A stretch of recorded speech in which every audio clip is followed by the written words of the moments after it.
Hello everybody, Debbie here with another Stratego game analysis. This will be game number 14 of the Mystery Player series with the flag up front. We're trying to win number 14 in a row. Our opponent is a 500 level player, 235, a bronze major. So we're at 256. So we won 13 in a row with an average of 12 ELO points for each win. So we're doing okay. I thought I would have lost once or twice by now via scouting, but that hasn't happened. So let's set up our board. Now this game, I really wanted to put my flag on J4. I struggled here. My mind said put it on J4, and my heart said put it on J4. But then I thought about last game, and the opponent came down on J4, and it just seems like a lot of people, when I play them, they come down on the right-hand side more often than the left-hand side, and I just really prefer A4.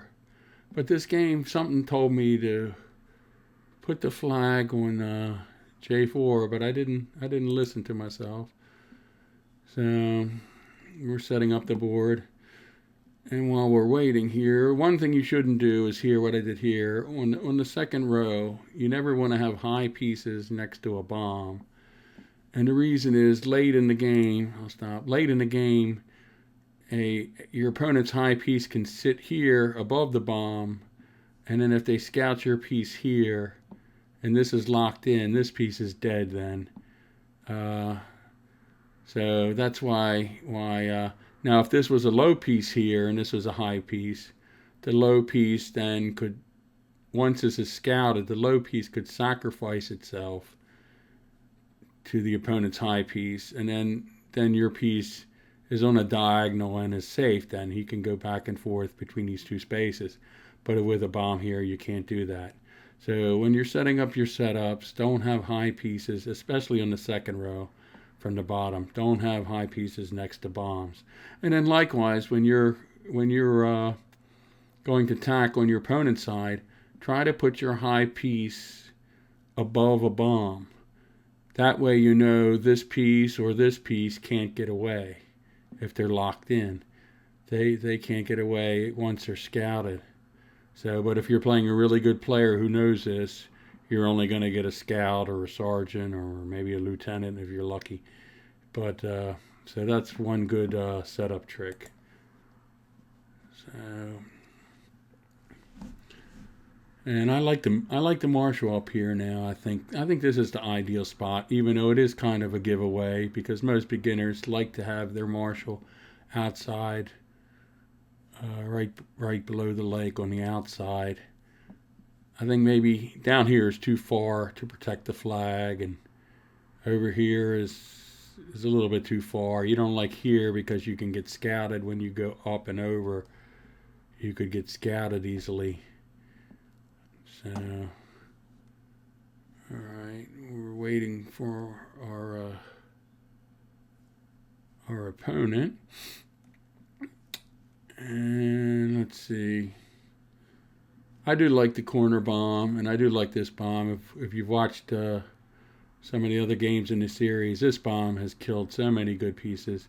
But the corner bomb's effective, and this double vertical bomb has been very effective.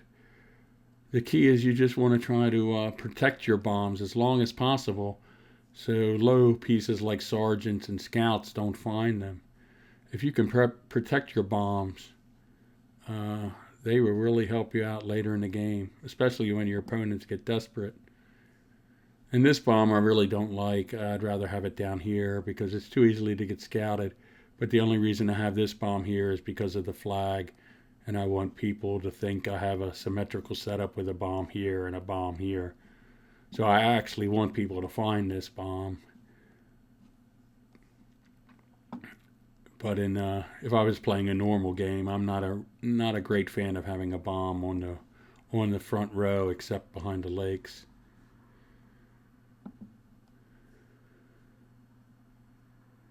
So yeah, that last game was pretty exciting.